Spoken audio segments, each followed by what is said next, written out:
स्वागत है आपका the bright pointing YouTube channel में।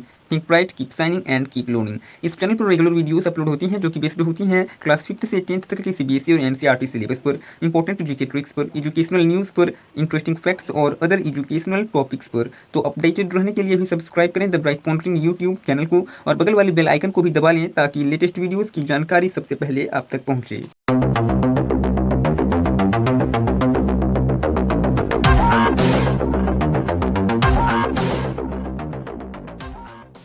तो कैसे हैं आप लोग? सब बढ़िया है, सब बढ़िया है, सब बढ़िया है, सब बढ़िया है। आज हम लोग इस क्लास 10 साइंस के सीरीज में हम लोग chapter 1 chemical reactions and equations का पार्ट 6 पढ़ने वाले हैं, जिसमें हम लोग पढ़ेंगे इफेक्ट्स ऑफ ऑक्सीडेशन और उससे कैसे हम लोग प्रिवेंशन कर सकते हैं। तो जैसा कि हमने प्रीवियस वीडियोस में पढ़ चुका था कि ऑक्सीडेशन क्या होता है, यानी कि कोई भी एलिमेंट चाहे वो खाने पीने का ही सामान क्यों ना हो, उसमें यदि ऑक्सीजन ऐड हुआ तो हम लोग उसको बोलते हैं ऑक्सीडेशन। तो ऑक्सीडेशन का हमारी लाइफ में, डेली लाइफ में क्या इफेक्ट होता है, उसको आज हम लोग इस वीडियो में पढ़ने वाले हैं। तो देखिए, पहला जो इफेक्ट होता है ऑक्सीडेशन का वो होता है कोरोजन ऑफ मेटल्स, और दूसरा जो उसका इफेक्ट होता है हमारे डेली लाइफ में वो होता है rancidity of food.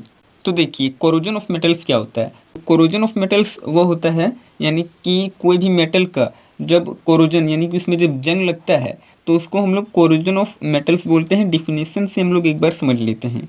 Corrosion is the process in which metals are eaten up gradually by the action of air, moisture और a chemical on their surface. कोई भी मेटल है, मेटल का बॉडी जैसे कार वगैरह, ब्रिज, ये सब बनता है तो वो मेटल से बना हुआ होता है।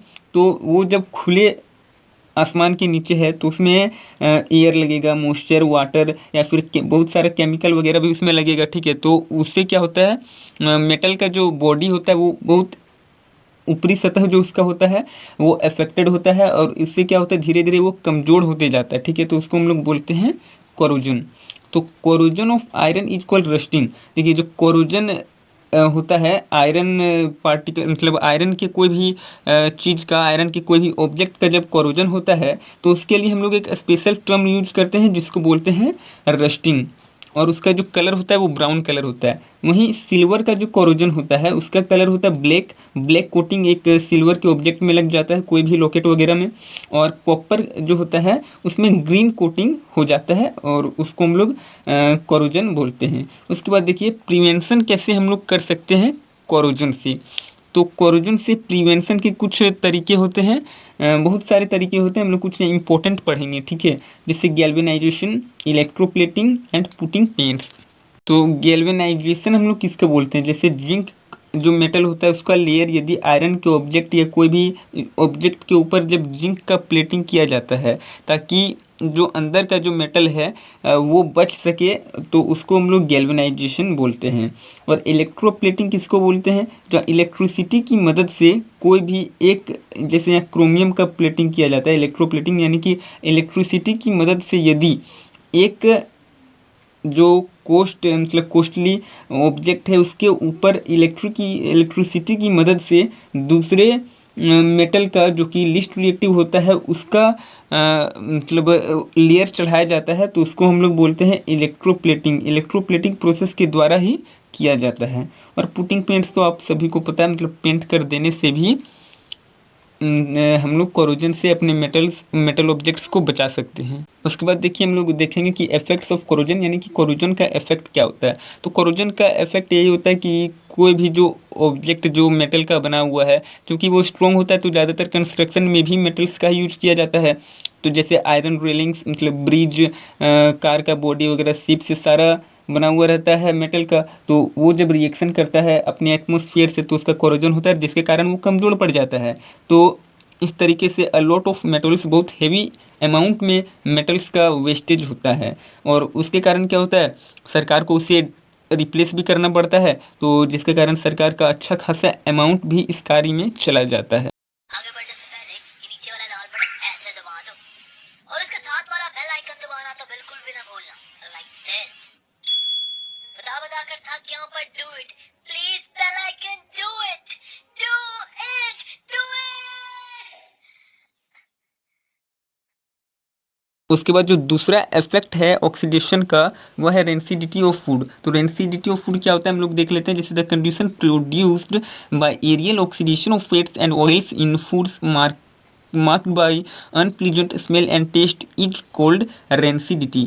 यानी कि देखिए जैसे कोई भी ऐसा फूड जिसमें फैट्स और ऑयल्स है अच्छा खासा अमाउंट में, यानी कि ऑयल का यूज किया गया है या फिर उसमें फैट्स है, तो उसका जब एरियल ऑक्सीडेशन या फिर जब उसको ऑक्सीडेशन होता है, उसमें जब ऑक्सीजन मिक्स होता है तो वो जो फूड होता है वो ख़राब हो जाता है। ठीक है, और हम लोग उसको मार्क कैसे मतलब उसको पहचान कैसे सकते हैं कि इसका ऑक्सीडेशन हो गया है या फिर ये इसका रेंसिडिटी हो गया है। तो वो marked by unpleasant smell and taste equal rancidity, मतलब अनप्लीजेंट स्मेल ऐसा स्मेल जो आपको पसंद नहीं होता है, ठीक है, वैसा स्मेल उस फूड से आने लगता है और टेस्ट भी उसका ख़राब हो जाता है, तो उसको हम लोग रेंसिडिटी बोलते हैं। और रेंसिडिटी का प्रभाव अधिकतर जैसा कि मैं बता चुका हूँ कि ऑयल वाले सब्सटेंसेस, ऑयल वाले खाने वाले पदार्थों में पड़ता है।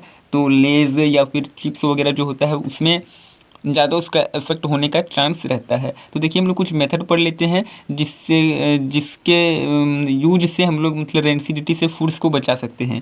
तो जो पहला मेथड आता है वो आता है by adding antioxidants like BHA and BHT। BHA का फुल फॉर्म होता है ब्यूटिलेटेड हाइड्रोक्सीनिसोल और BHT का फुल फॉर्म होता है ब्यूटिलेटेड हाइड्रोक्सीटोलुइन। यानी कि ये दोनों एंटीऑक्सीडेंट है। इन दोनों का यूज़ करके कोई भी खाने वाले पदार्थों को हम लोग रेंसिडिटी से प्रिवेंट कर सकते हैं। बाकी जो दूसरा मेथड होता है वो होता है एयर टाइट कंटेनर्स, यानी कि फूड्स को हम लोग एयर टाइट कंटेनर्स में रख सकते हैं, रखना चाहिए हमें। तो क्या होगा, उससे भी रेंसिडिटी प्रिवेंट होगा। यानी कि ऐसे कंटेनर्स में जिसमें बाहर की हवा 1% भी जरा सा भी ना जाने पाए, एयर टाइट कंटेनर्स से, तो उसका ऑक्सीडेशन नहीं होगा। और जो उसके अंदर जो हवा होता है उसको भी निकाल दिया जाता है, मतलब उसमें ऑक्सीजन का अमाउंट नहीं जरा सा भी नहीं होना चाहिए। तो ऑक्सीजन ना उसमें रहेगा, ना उसका ऑक्सीडेशन होगा, ना ही वो रेंसिड होगा। तो ना रहेगी बांस, ना बजेगी बांसुरी। तो उसी प्रकार है। उसके बाद replacing air by nitrogen.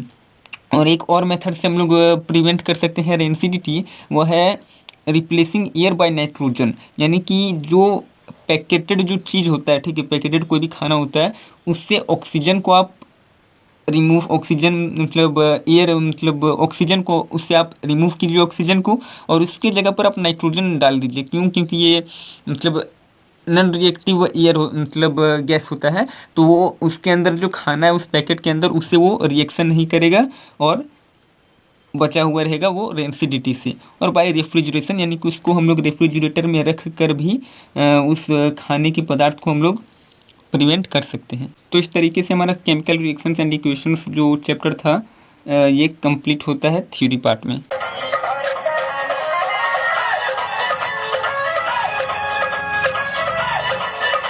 Chapter यदि समझ में आया हो और यदि आपको कुछ सीखने को मिला हो तो हमारे चैनल को सब्सक्राइब करें, वीडियोज़ को लाइक करें, और यदि कुछ आपके मन में डाउट हो तो ज़रूर कमेंट बॉक्स में लिखें।